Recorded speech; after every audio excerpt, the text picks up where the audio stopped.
জীবনে খারাপ সময় ভালো সময় সব কিছুই আসবে। তা বলে কি জীবনে খাওয়া দাওয়া ছেড়ে দেবো নাকি? তো আমার লাইফের একটা কঠিন সিচুয়েশান চলছে এখন, সেই সব কথা সাইডে রাখছি।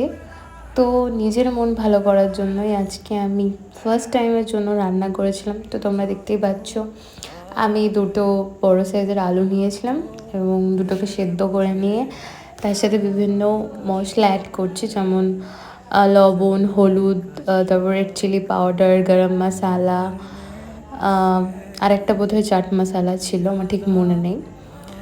তো এবার দেখো আমি এমনি রান্না করতে পারি না, ইন্ডাকশানটা অন করে তার মধ্যে তেল দিয়ে তেলটাকে গরম করে তার মধ্যে আস্তে আস্তে একটা একটা করে ছাড়ছি, এবং এটা আমি স্ন্যাক্স হিসেবে বানিয়েছিলাম। তো ভালো লাগলে তোমরা ট্রাই করতে পারো, আর আমি প্রো নই, যতটুকু পেরেছি চেষ্টা করেছি।